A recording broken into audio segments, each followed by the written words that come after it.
Hello students, Bangla study with Chitra YouTube চ্যানেলে তোমাদের সকলকেই স্বাগত জানাই। আজকে চলে এলাম নতুন আর একটা নোটসের ভিডিও নিয়ে। তো প্রথম থেকে শেষ পর্যন্ত সঙ্গে থাকো।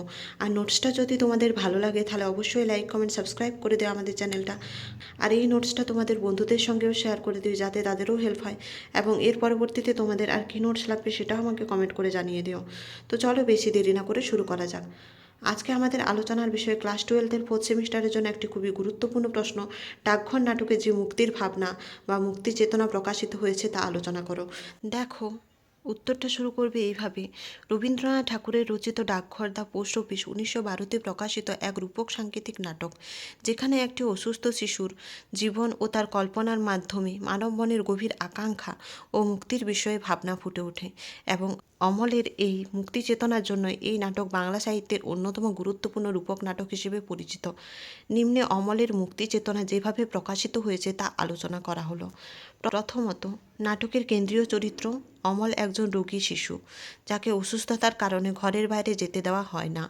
এই শারীরিক বন্দিত্ব তার বুদ্ধি ও আবেগকে আরও গভীরে ঠেলে দেয়। অমল জানালার ভেতর থেকে বাইরে পৃথিবীর প্রতি আকাঙ্ক্ষা প্রকাশ করে ও রাজা থেকে চিঠি পাওয়ার স্বপ্ন দেখে, যা তার মুক্তির আশার প্রতীক। দ্বিতীয়ত, ডাকঘর এবং রাজার ডাকের মাধ্যমে পৃথিবীর সঙ্গে যোগাযোগের ইচ্ছে অমলের মনে নৈতিক ও আত্মিক স্বাধীনতার আকাঙ্ক্ষা জাগায়। শারীরিক সীমাবদ্ধতাকে অতিক্রম করে তার কল্পনা তাকে মুক্তির অনুভূতির দিকে ঠেলে দেয়। দেখো, তৃতীয়ত, অমল যে চিঠি পেতে চায় তা আসলে মুক্তি ও দুরন্ত জীবনের আকাঙ্ক্ষার প্রতীক। তার কল্পনা ও আশা তাকে শারীরিক সীমাবদ্ধতার বাইরে নিয়ে যায়। শেষ পর্যন্ত যখন অমল মারা যায়, তবে এখানে তার মৃত্যুকে শুধু একটি ট্রাজিক ঘটনা হিসেবে দেখা হয় না, বরং এটিকে শারীরিক বন্ধন থেকে আত্মার মুক্তি হিসেবে তুলে ধরা হয়। তাই এখানে মুক্তি শুধুমাত্র শরীর থেকে মুক্তি নয়, বরং আধ্যাত্মিক ও মানবিক মুক্তির এক উচ্চতর স্তর। দেখো নেক্সট, উপসংহার। সার্বিকভাবে ডাকঘর নাটকে রবীন্দ্রনাথ যেখানে শারীরিক সীমাবদ্ধতার বাইরে আত্মার মুক্তির গল্প বলেছেন, সেখানে তিনি মানব জীবনের অন্তর্নিহিত আকাঙ্ক্ষাকে দার্শনিকভাবে তুলে ধরেছেন।